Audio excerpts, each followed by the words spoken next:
Alrighty, hello every folks, and good morning. So, every time that I make a One Vision video, there's oftentimes a comment or two that'll end up popping into those videos, essentially asking, is it worth a second playthrough, third playthrough, fourth playthrough, what have you. With the One Vision mod, I've already gone through it, I've already experienced it, and as I've said a million times before, One Vision is not or frankly, Tactics Ogre in general is not a one playthrough kind of game. That realistically speaking, you could just play this thing over and over and over for years and still not really get the full experience, so to speak. So to that end, I would say for one thing, yeah, absolutely. Whichever version you're going with, it's going to be good for another playthrough. But when it comes to One Vision, the actual vibes of the game, the way that it feels different from the other ones, are oftentimes I find underestimated.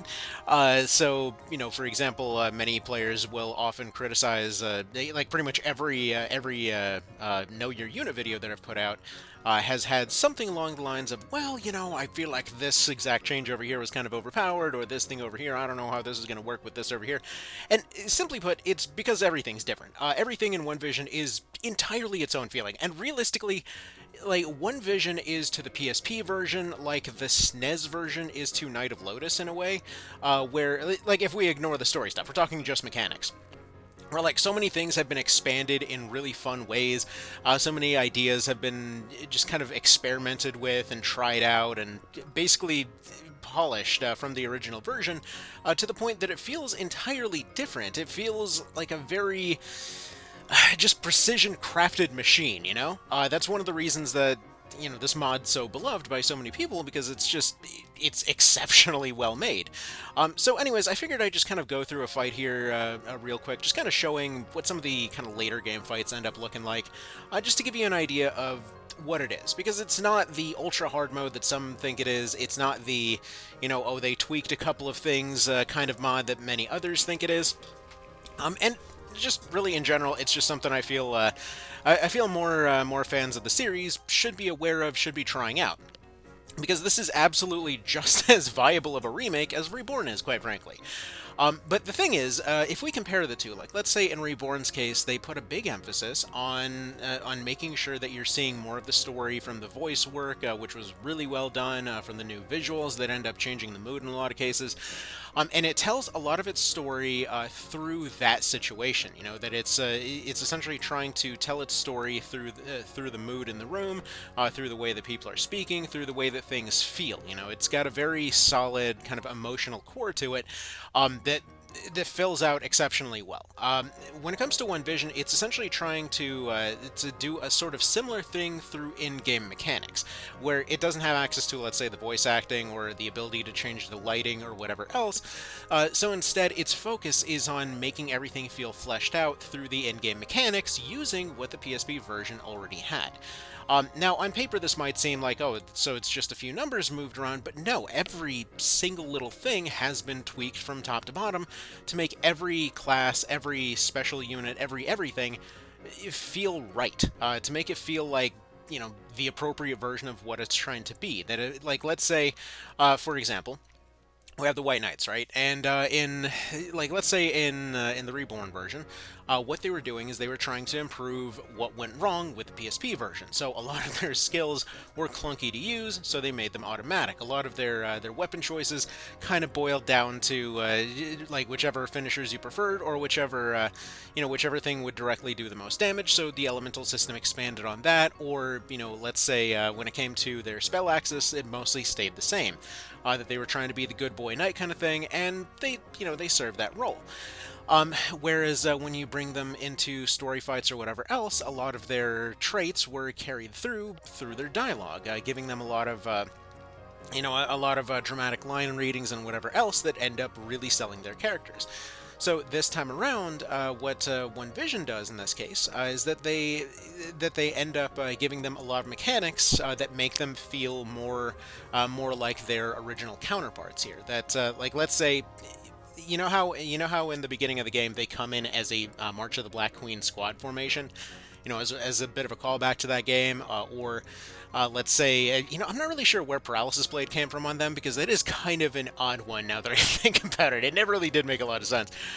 But as far as as all that goes, they were trying to make them feel like a, March of the Black Queen squad. So, to that end, what happened in this one is that they gave them a move that lets them kill undead, something that they could do in, March of the Black Queen there.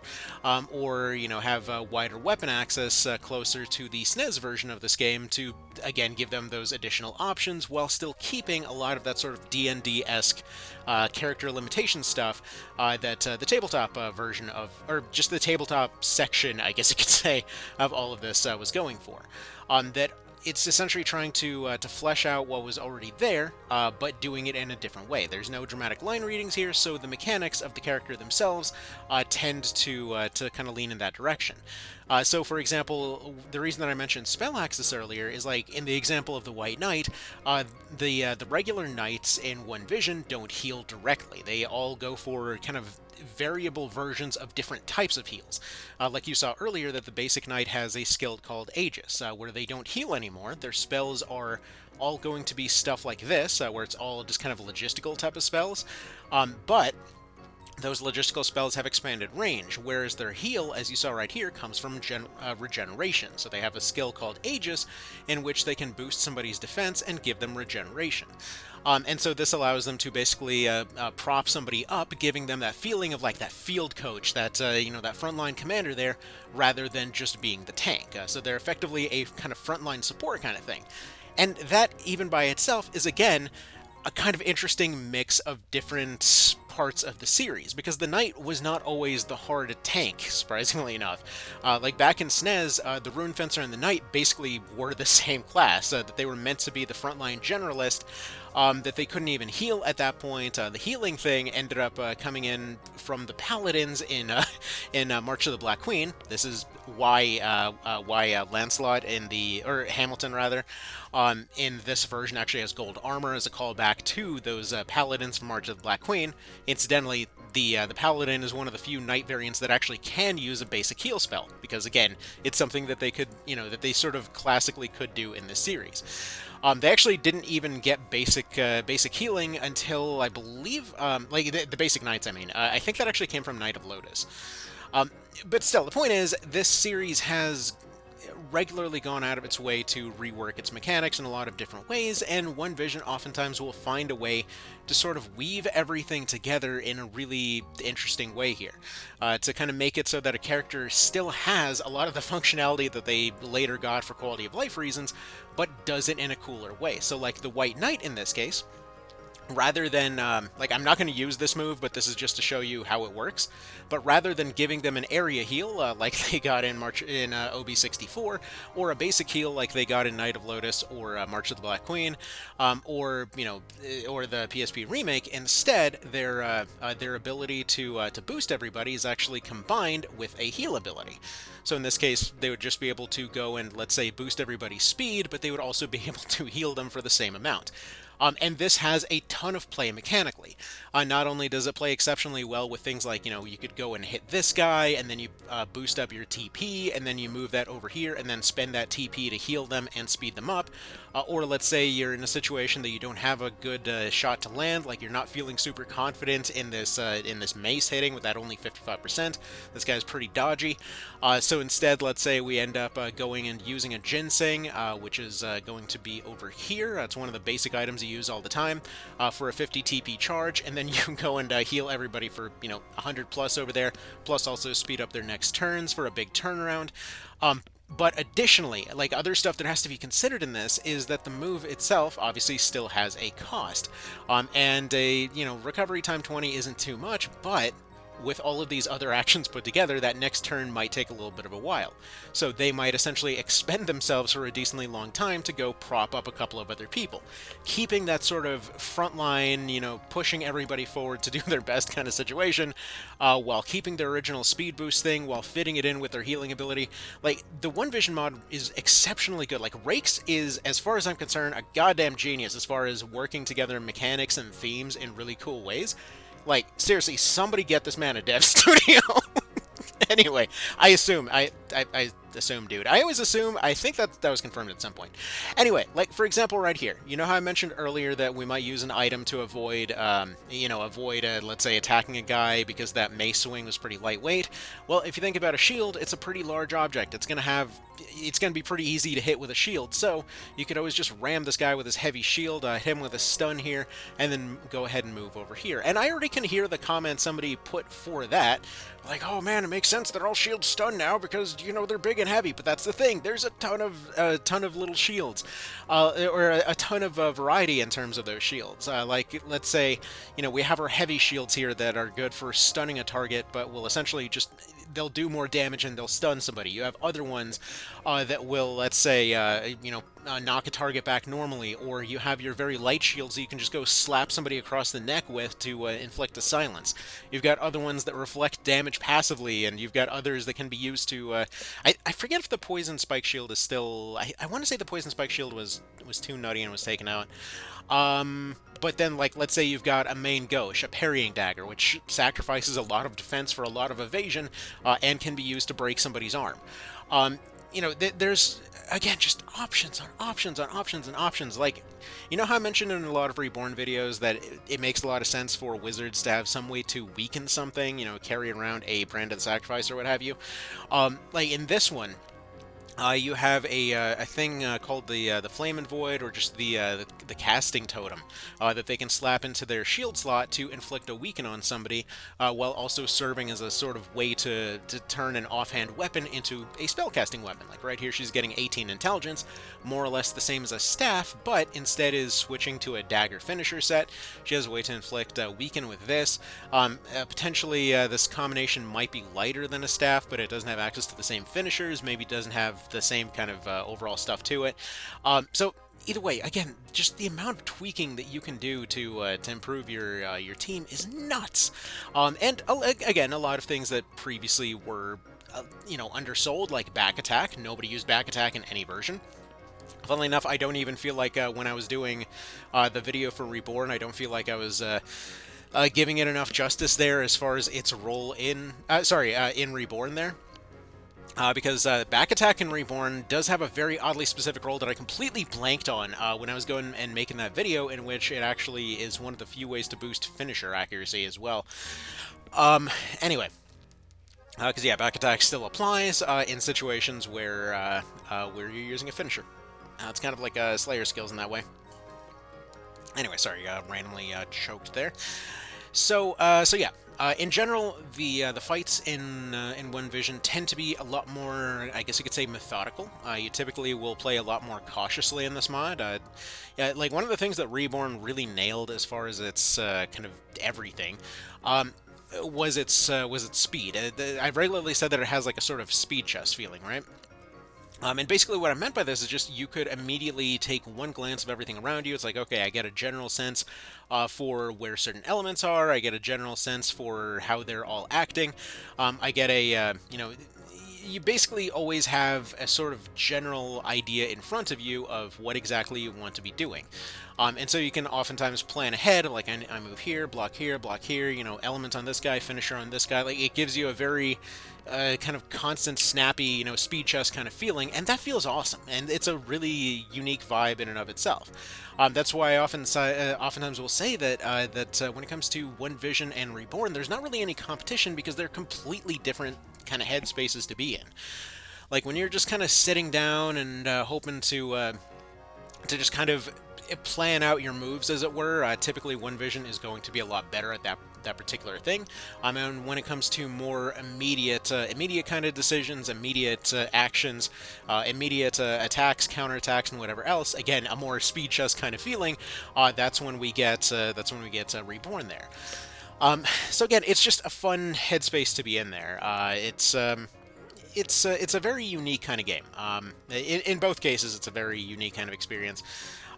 And it just, to me, when it comes to One Vision, this is really the one that I typically will carry around in my pocket, because obviously, when it comes to the different versions of Tactics Ogre, the Switch Lite is nowhere near as portable as a PSP or Vita, so it's just easier to keep around. Not to mention, there's a sort of almost MMO-esque quality to this game here, not in terms of the grind or whatever else, because you can, just like Reborn, you actually are better off just completely not grinding in this version. Um, but I mean, in terms of that community feeling of like, okay, we put out a poll, and courtesy of everybody voting on something, we now have a new feature over here, or something's been tweaked over here. Like, it has been refined from community opinion for years, and that feels awesome. Like, it just feels really damn good to be like, okay, everybody agreed that the spell was kind of funky over here, and they're like, okay, look, we just tweaked it in this completely different way. Like, let's say the balance between spells, right? So oftentimes there's a kind of I guess you could say overselling of summons for Reborn there, where it's like, okay, here's this thing that technically has the highest single target damage in the game, but like it has a bunch of caveats that constantly get ignored in that particular discussion. Like, for example, if there's a bunch of units that are knocked down on the ground, it will just eat your hits. If your target isn't isolated, you might not be able to bring its damage to bear. All of that kind of stuff, right? And so oftentimes it just ends up turning into, no, guys, you just gotta use summons all the time. There's no other possible option. You're stupid if you do anything otherwise. And that's annoying. Like, it's a very annoying discussion to see come up, and then like everyone discusses it out and then agrees. Maybe it's a little much. Oftentimes, a lot of that damage isn't even necessary because it goes into overkill range. But anyways, the point is, like, the point I'm trying to make here is just it's a weird thing to constantly think about. It's weird to have that idea on there of just like, here's this thing that's potentially really powerful, has a bunch of oddly specific caveats. You're probably okay not worrying about those caveats, but what if you did? Kind of thing. Essentially what One Vision here did I say mix up One Vision and Reborn again? What I'm trying to say is Reborn had those original summons that were in a big splash, right? And that the reason that was retooled the way that it was is because in previous versions they used to fire randomly. So like the summons in all previous versions just did this thing where they just kind of scattered fired all over a particular area. And if you had one target, great, that worked out just fine.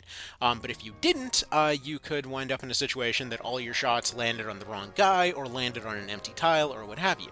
And that's kind of how it balanced itself. And for quality of life in Reborn, they had said, okay, look, they all just will go in a circle. Everybody gets their fair shot at damage. Okay, fair enough. So it ended up vastly improving them, as you do. They were very satisfying to use. And the thing was, this tended to make it seem, in many situations, like it was better to use that rather than many of the other spell types. Like the range from Draconics or the sheer kind of punch-through potential of stuff like Apocrypha oftentimes would end up getting ignored in favor of, look, big number over here, do big number. So anyways, so how did One Vision handle this? Well, rather than having them scatter fire in an area, you actually partially noticed this earlier, in which summons are actually going to have a far lower number of projectiles, but they're actually going to be a single target only spell. So instead of having to worry about lining up your AoEs or what have you, they're consistently going to be a crazy kind of a bar dump on one guy magically that sometimes backfires. And it's like, oh, that actually works out pretty darn well. That's pretty convenient. So, like, again, you saw Cerberus only ended up taking one shot before. I think it's like 1 to 3 for Cerberus 1, and then like 2 to 4 or something for Cerberus 2. Like, they do a bunch of damage. They're basically, like, I think like a tier 3 missile shot multiple times. But they're very expensive for the fact that they might just not do anything. So either way, that's kind of how the gamble was reworked there, and in general, it's still reliable, it's still convenient, but it doesn't come with that thought of like, maybe I should throw all of their spells out the window, because we have this one thing that do big number over here. So, like, for example, the missiles are always going to be really good at punching through stuff. Things like your AoEs are always going to be really good at exploiting weakened units.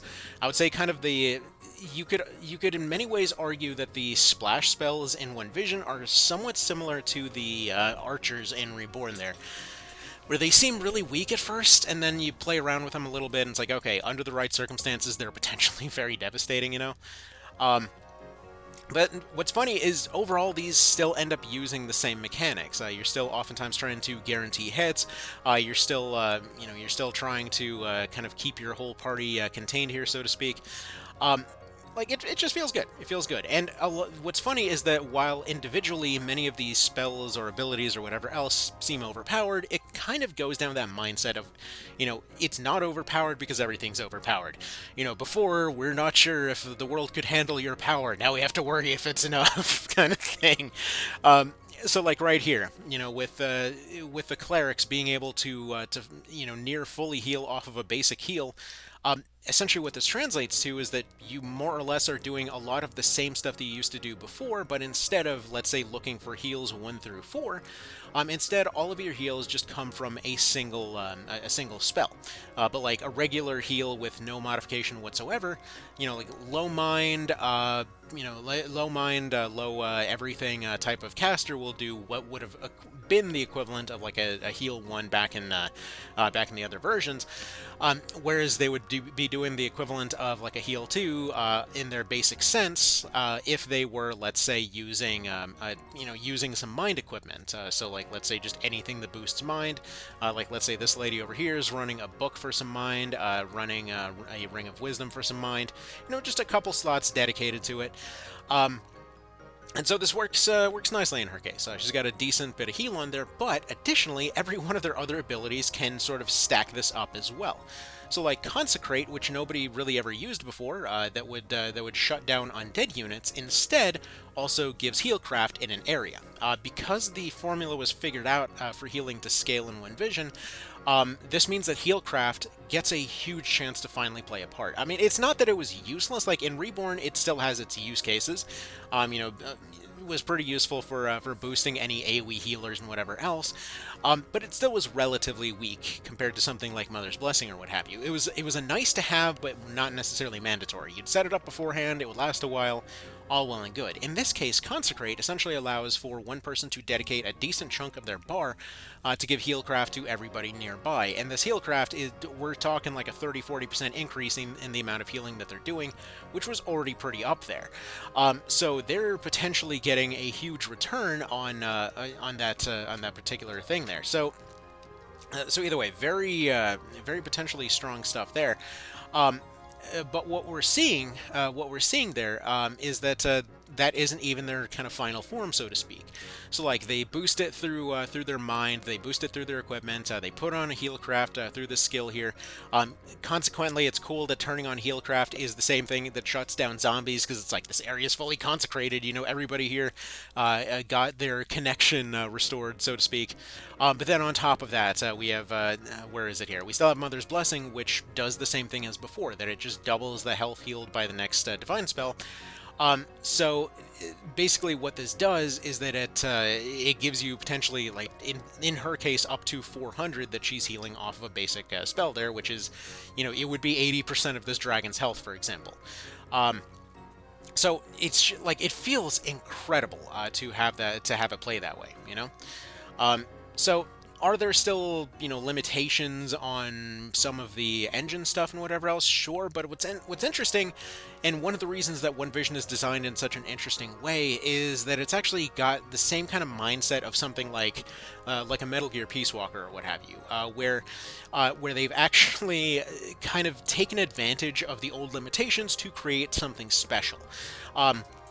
So, like, if you ever looked at the PSP versions of, like, Metal Gear Peace Walker or things like Monster Hunter or whatever else, you'll notice that they did a hell of a lot with not a whole lot of hardware. And so like, for example, sure, you couldn't get, really good vistas or whatever else, but through the right kind of layers of JPEGs or what have you, you can have some actually surprisingly breathtaking views in something like Freedom Unite there, where it's like like, how often are you expecting to look at a PSP game, stop for a second, and be like, wow, this actually is super pretty, It's just not something you expect. And anyway, so the point that I'm trying to make here is that some of these limitations led to something cool, like in the case of what happened with the use items. So like with use items, they were barely there was basically no reason to use them back in PSP.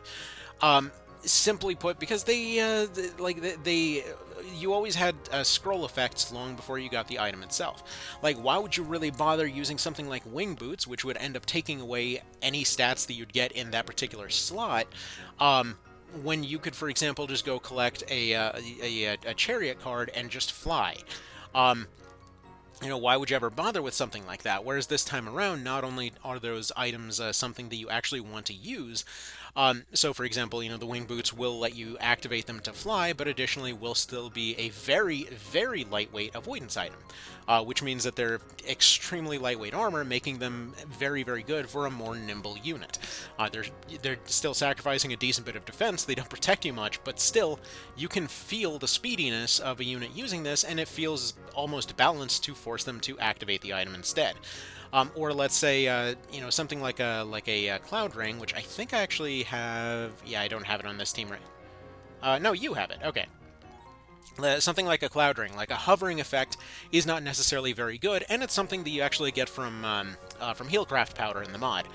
That the Fairy Powder makes you hover. For context, by the way, if you're wondering why you would need to hover, in situations that your unit, let's say, has really low jump and you get knocked into a cliff or what have you, there's certain situations that turning on hover will allow you to just basically move that unit again. It's why there were cards that granted you hover and flight back in the PSP version, just to make sure that you didn't get stuck. But like in this case, it ends up being a ring that's actually very good. Like sure, the being able to hover is okay, but realistically speaking, the lead ward as well as the high accuracy and dex bonus from this thing makes it potentially very useful on very specific classes. And so, for example, putting it on a griffin is very useful. You actually get it from a griffin.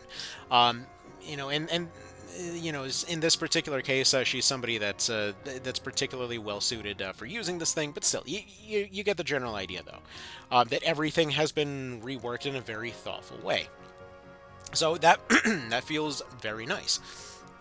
Additionally, there's a lot of things that previously were not possible that end up being very beneficial here. So, like, let's say in an emergency, if I were to need to, let's say, go use something like Absorb MP here, which I think I have in this guy. No, okay. He's not going to be a good example.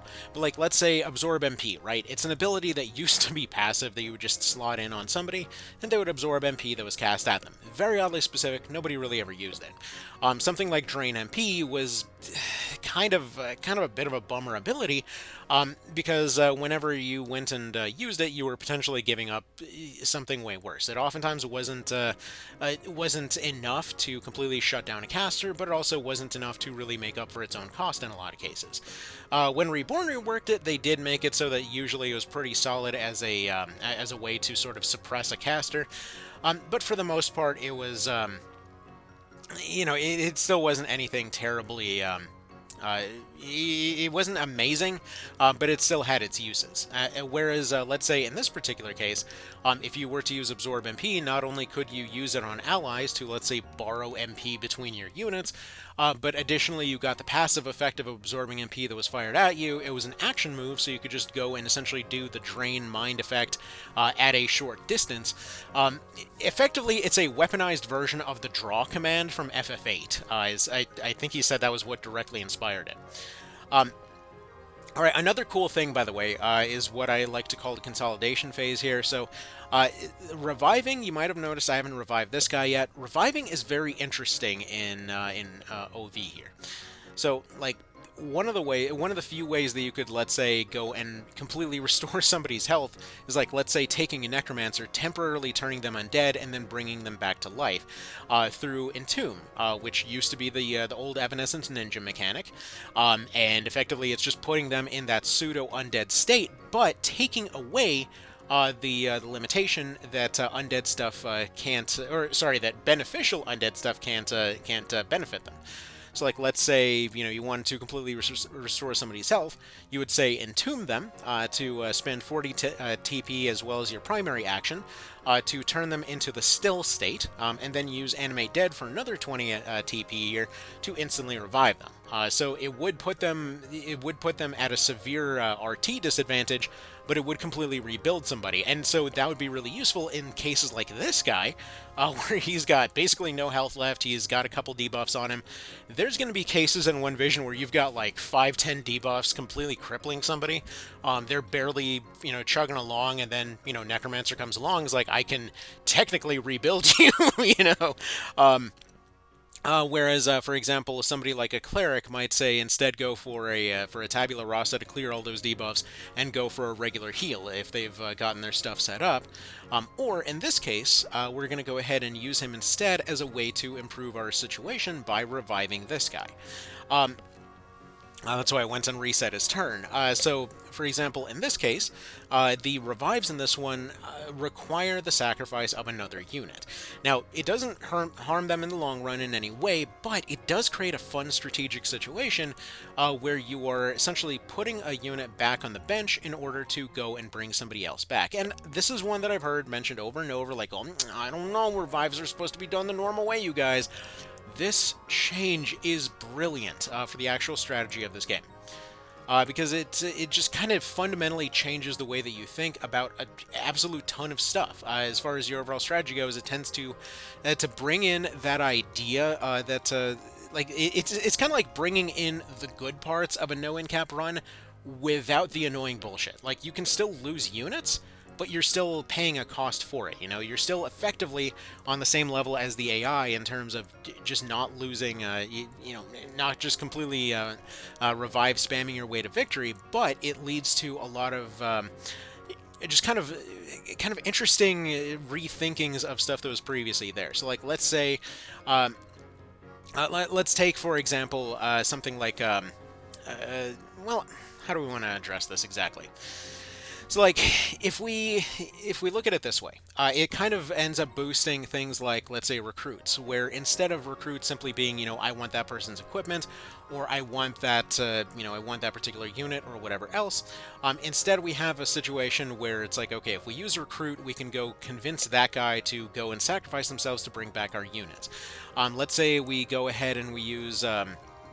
We end up using that recruit to essentially bring back our own guy, or we, let's say, zombify somebody to go bring them back to health right now, but then we have to potentially take them out of that undead state later, or maybe opening them up to further problems down the line, This kind of interesting combination of different mechanics makes you completely rethink how stuff works all the dang time, and that's really, really fun. That instead of looking to sandbag your way to victory, it makes you constantly think, like, how can I twist the mechanics more and more and more? Like, how can I keep turning this knob? That instead of only being locked to, let's say, challenge runs in terms of when you need to think about this stuff, it makes it so that every fight is like this. That every fight kind of makes you think outside the box in terms of how to get something done. Like, in the case of an archer right now, I'm just using her for just standard bullying the squishies or what have you. But in a lot of cases, she ends up being a delay unit.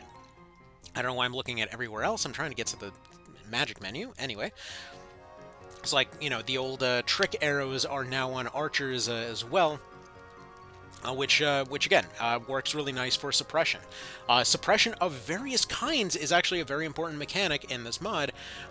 Again, giving it that almost sort of XCOM feel in many ways, where it's like, your archers may not be able to penetrate the defenses of that unit over there, but having them set in place using a lighter weight bow, constantly spamming, let's say, our whatever abilities were there, our stunning arrows, gives a ton of extra value there. Or let's say, actually we have decay too. That's pretty decent.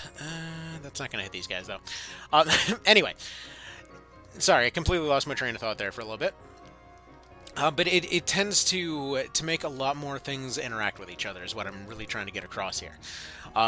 It tends to make it so that, recruits aren't just used in a more basic sense, that they're a sort of weaponized version of themselves. The things like, let's say there's a target that's in the way, right? They're going and they're...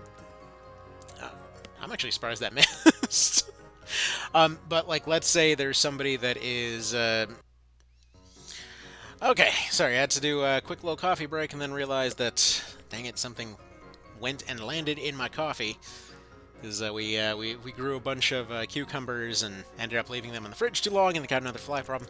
Anyway, so, like, let's say there's a unit in the way, right? Like, something like Stick Shift. Before would primarily be used for saving your units, but using something like Stick Shift to, like, long-range launch somebody, let's say, like, if we had a downed unit, they got taken out early on, you know, launching them over here to go block this choke point might be something that we would think about doing more.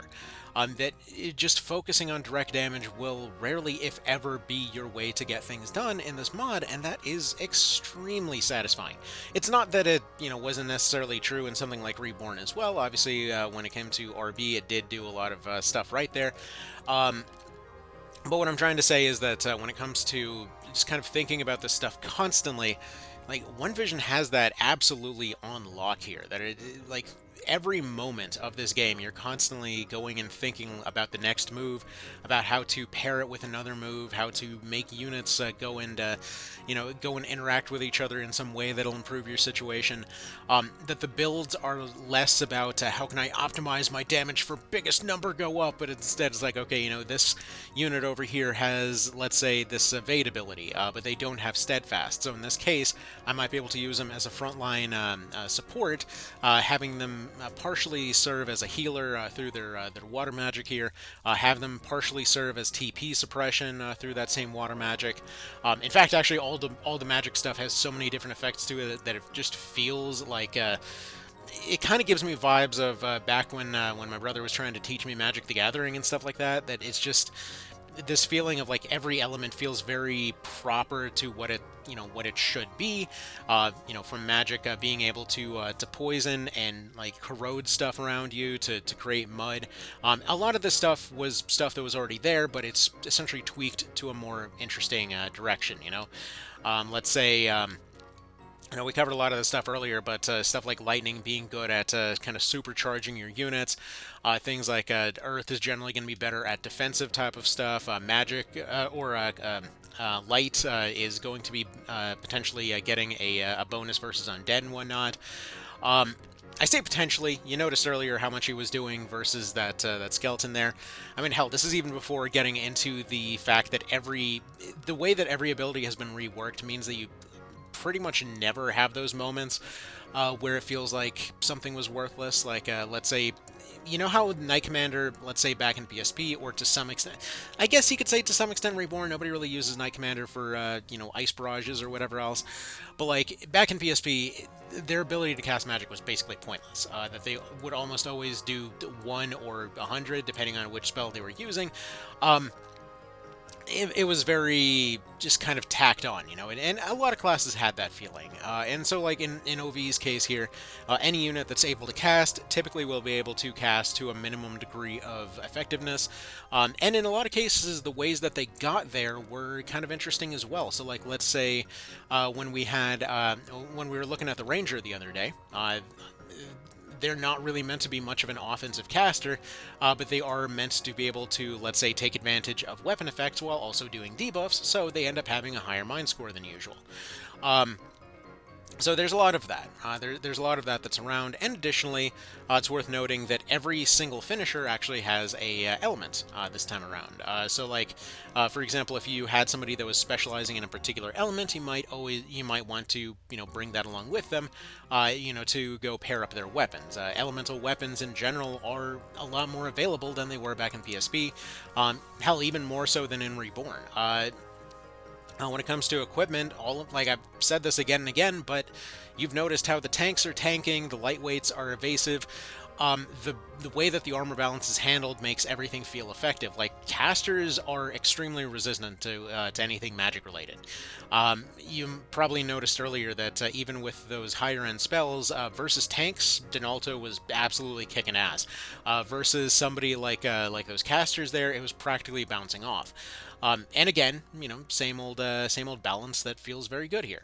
Just making everybody feel like their job. It feels very appropriate there, Is there any particular reason to not just go overkill on this? I think we go overkill on this. Why the hell not, So it's not that you're not using those same spells, but a lot of them have different purposes. Like even with the ninja magics, let's say, rather than being just summons but worse, instead what they have is this interesting kind of vibe to them, where they'll have, let's say, they'll have debuffs associated with their relevant animal or what have you. So, like, I really like that the spider one poisons, for example, whereas the wind one seems to not be able to miss or something. I'm actually not sure what the wind one's for, to be completely honest. I didn't run that this time around, and it feels very oddly specific. so, but it's basically like that one seems to function like the I guess you could say War of the Lions rework of the way that the Heaven and Hell spells worked back in FFT in a way. Um, so that feels nice. Let's see here. What do we want to do here? Yeah, this is pretty much not going to hit whatsoever. But yeah, this mod is oftentimes more of this kind of vibe, where you're thinking about accuracy, you're thinking about spacing. Like, if you're trying to fight somebody off of those swamp tiles over there, you better have an accuracy boost in order to make it happen. Things like, let's say, I mentioned this guy before, using a warrior as a ranged unit, isn't simply a matter of giving them, overpowered bows or something like it was in PSP. Instead, I'm using this guy for all of his various features of, having access to these throwing javelins. They have a hobbling effect on there, but they're relatively lightweight and longer range, while still retaining a decent bit of punch from the thrown category, or the sidearm category in this case. Not to mention, I just like that idea of just a Pelum guy, heavy shield for stunning, dynamo plate for basically augmenting the strength of this attack over here. Same thing for the scaled arm guards, but because he's a heavyweight unit with a heavy shield, he's still relatively resilient despite using armor that's mostly used for offense. Boosting again the thrown weapon over here. Still got pretty shitty accuracy, so he's going for a ring to kind of round that out. But then the vigorous attack, rather than focusing on the true strike, is mostly just to provide a dodge buff to units nearby, and then he's using all of this stuff primarily for going and recruiting units, preventing them from running away with a hobble from the javelin, or let's say, going for a quick shield bash and then closing in for a recruit with this here. And it's oftentimes changed the trajectory of fights, despite not being what on paper the class should be designed for, and that's what I love, that you can completely get away with using some of the dumbest aspects of every class in a creative way, and it just rewards you for it. Like, yeah, you know what, that makes sense. You know what, you can just feel the sort of DM at the table, so to speak. It was like, yeah, you know what, that's yeah, I'm gonna allow it. That makes sense. That's that works, and it just constantly has that feeling of you try something creative, and the game's just like, yeah, cool, let's go, let's run with it, let's let's make it work. And across the board, all weapons and ideas and everything else are like this. So, like, let's say, how it always felt weird that the guns didn't necessarily feel like guns in the official version. Well, in the official versions, I should say, because they were a little bit just kind of slow but punchy, but less punchy than bows in PSP, so it just sort of felt wrong. They had infinite range and SNES, which felt cool, but just still felt kind of wrong. It's like, why can this handgun shoot like a mile away? Like, the idea was there, but it didn't necessarily get completely fleshed out. And so, for example, what we have here is that guns will have a more appropriate range. Like, pistols are around 2 to 6, but they're very good with offhand weapons. But additionally, they carry a large luck bonus with them, meaning that despite having lower power than, let's say, PSP there, and having less bonus than something like Reborn there, they oftentimes will end up shooting well outside of their category there, because they tend to crit all the dang time. Gives that feeling of that sort of unpredictability of how bullets work in real life, which feel like it gives them this legitimate feeling of being scary, but in a very, like, I guess you could say, expected sort of way. That it's like you're going for the regular shot. You don't know necessarily what you're going to get when you're shooting a pistol or what have you. If you have somebody that's especially well trained, they're definitely going to hit that shot, but what will that shot do when it gets there? It gives it a very believable feeling. So I love that. Like, I've been running a pistol and dagger build in every version of this game for various different reasons, because it's like, you're just going and doing the the RE4 thing or what have you. And it feels good. It feels fantastic. But yeah, I like, at some point down the road, I plan to do a way longer video along the lines of just kind of covering all the various ways that this game does just cool mechanical stuff. This is going to be a sort of a taster, I guess you could say, of that particular thing. I just don't have the time to go on like a 3-hour rant about this. But every direction you look, there's going to be more stuff to see. So, like, for example, with this guy, what I've got going on with his build, he's sacrificing a lot of mind and just general accuracy for being a sort of heavy hitter necromancer, where he's essentially got a crossbow that's built for sniping that can only shoot in straight lines, but effectively he uses this for building up TP to get free casts. But if, for example, he needs to get into a safer position and he needs to shoot sideways, the Necromancer has a built-in ability called Airman over here, which allows him to fire a shot, which actually pairs in with his Augment Dark ability, that allows him to essentially just fire a bolt guided by ghosts, which, again, feels very thematically appropriate for the Necromancer. Every class is freaking like this, dude. It's just like, everywhere you look is like, yeah, that just feels exactly like what that class should be doing. The way that the items are restricted based off what class is there feels, again, just spot on. Just feels absolutely perfect whenever you're going and looking at a class like, yeah, that feels exactly like what they should be able to do. Actually, as a bit of an example here, let's go ahead and show the chess rule real quick. So this is a thing that was taken out in Reborn to kind of speed things up, because this is actually something that would cause a lot of pausing and thinking back in PSP and One Vision.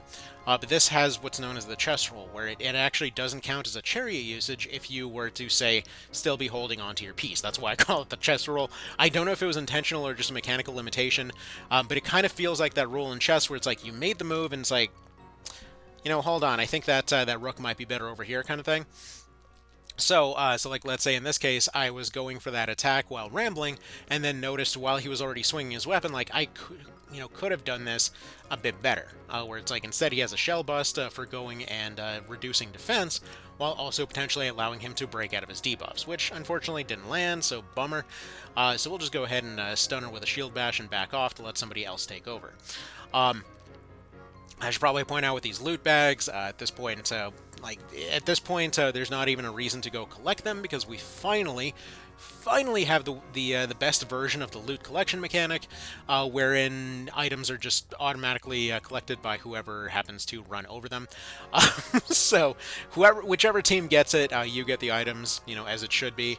As much as I absolutely love this sort of immersion feature that they added in Reborn of, just killing the unit to get stuff back, it isn't necessarily denoted in the UI whether or not somebody actually has that item, and so then potentially you're going on a bit of a rampage trying to go get said items, so it might be potentially a bit of a issue there, but I really like the way that this feels. The way that you can just sort of focus on holding lines, focus on getting your moves where you want them to be. I really like it. So yeah, that feels like good stuff. I think we actually just maybe go for... yeah, this guy probably needs a little bit of help before he gets taken out over here. But again, all of your units feel like they're always up to something. Feel like they're constantly at work. That they feel like they're always trying the best that they possibly can under the circumstances. So to my mind, that's, again, one of those things that gives One Vision the sort of meditative feeling that you can just keep going back and, tweaking your units and tweaking your approaches and just, trying out different fights in different ways. And you can run an insane amount of different types of units and still find something interesting to do here. Like, you could run the same classes over and over for like 4 or 5 playthroughs and still find completely different stuff to do with them every single time, because they're so damn fleshed out. They've got so many different equipment options, so many weapon options, and what have you. Even, let's say, not changing anything other than the weapon on somebody like your warriors over there, you might find yourself in a position that, like, one playthrough, you're going and running them with 1 HKs, and now they're really good at running in and shutting down somebody that's about to do a finisher, right? Let's say in another case you find that you're running them with heavy hammers. Now they're a stun suppressor.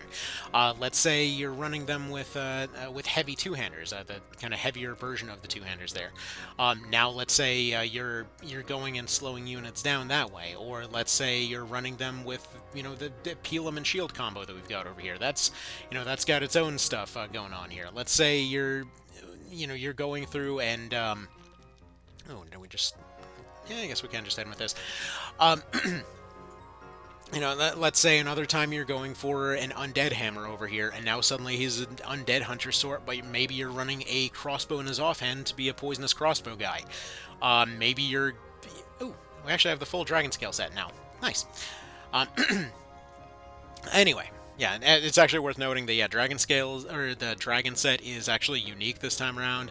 Not to mention every like Palace of the Dead. I have loved doing Palace of the Dead this time around. Like as much as I love doing Reborn here, this achieves a very similar feeling in terms of Palace of the Dead. Because you're not worrying about losing your drops. Like one of the most annoying things about Palace of the Dead is like, Jesus, you know, I don't want to end up worrying about losing my frickin' drops yet again because of some random nonsense that ends up happening, right? And so let's say in this particular instance, every single map has had a situation that they're going and they're getting all of. They typically will have one special drop on each map. This is basically the same thing that SNES did. They had one special drop on each map. Typically, it's going to be a unit that's going to be right in front of you to some degree. You're pretty much always going to get that item. Actually, the drop is guaranteed, so unless you cliff drop that unit, which from what I've seen, there has not been a single unit so far going through POTD this time that has actually been cliff droppable, or at least is likely to be cliff dropped. So it seems like they all have it. I could be hallucinating this, but I want to say at some point he mentioned that they all have steadfast or something. I again could be wrong on that, but I think that was a thing. So either way, once again on the everything feels good and is amazing pile, you know. Um, so that feels really nice there. I mean, at this point, the level scaling mod effectively gives you the same benefits as the level cap in Reborn while scaling the entire game to you at all times, give or take. I mean, if you end up grinding hard enough, sure, you can avoid that, but still, the EXP scaling thing is excellent. We've got... We've got that drop mod that I mentioned actually showing up under the sort of mandatory mods list at this point, of which there's two. Again, it's like the EXP scaling thing, and then the drop thing, and it's just that beautiful quality of life there, you know. I mean, on top of this, it's just the item reworks have also been extremely satisfying. You know, boiling down all of your healing and MP items to scalable stuff over here. Having a TP item that isn't your meat items, having a full heal item that's basically the same thing from FFT, having the holy water item that they ended up bringing in pretty much verbatim to Reborn there. Like a lot of stuff One Vision did first. Things like the lobber bombs being really satisfying in Reborn there ended up actually getting reworked in this case because the lobber bombs used to absolutely suck. They were kind of turning... To some extent, they were almost just a non-thing for a while for OV, and then after Reborn happened, I think there was a bit more of a call to bring these back, do more interesting stuff with them. So, like, we have, instead of the elemental versions, because the elemental stuff doesn't actually function in the PSP version, instead we have a flashbang, which is a stun grenade, a tear gas, which is a silencing grenade, and then a mustard bomb, which is a poison grenade. And all of these are basically just kind of used with whatever you happen to have on hand. So like, let's say, you know, a warlock or a fencer that happens to have a lobber built in, or somebody carrying a lobber, like my Lamia that I took out of this party apparently, they would be able to throw that normally for a decent bit of damage, whereas somebody like the Commando, which is a grenade specialist, would be able to do more with it. I forget if it's just more range, or if they actually get more damage out of them, or if they splash them harder, or what. But basically, their whole thing is just using all kinds of commando type of stuff. So I haven't really gotten around to using the commando much on this playthrough yet, so that's a relatively new class, but it's just cool to see that there. He also uniquely gets access to gun blades, which are basically like, it's a unique two-handed type of sword available to the commando, which has a finisher command to shoot the thing, which basically is just like kind of like a wind shot looking thing, just allowing him to kind of do a different type of damage at range. Like, it's kind of a gimmick weapon, but everyone wanted gunblades for the longest time. It was sort of put in there as a mechanical challenge, from what I understand, and it wound up being pretty fun to play with. So there's that. There's basically two gunblades in the game at this point. But again, like we could keep going on like this for ages. I have to get going and start off on my day and what have you. But like, as far as One Vision goes, yeah, it is absolutely worth doing any number of additional playthroughs with this mod. It has no reason to compete with the official version because they do completely different things. They are entirely distinct in terms of everything, frankly. Um, like I've said this again and again, but sometimes I feel like playing Reborn, sometimes I feel like playing One Vision. It's just whatever you're feeling that day. Some people have different moods, they play different stuff. That's why different stuff exists. Nobody sits there doing the same thing day in day out 24/7. And to me it's just really cool that we have this, we have Reborn, we have technically the PSP version still exists, but we have all of these different options that just feel excellent. I love that. Um, and to me, it just feels nice that all of these years of doing challenge runs on this game have led to a lot of thinking over different mechanics. Thinking about how to utilize all of these different bits and pieces all the time. Just feels really good. I should probably also point out, as far as the weird kind of video schedule lately, as well as just what happened to a lot of the longer form projects. Before wrapping up, I just want to give a quick update on those. So first off, the Union Level 0 run for Reborn, I basically have that done gameplay-wise. I just need to find time to edit it.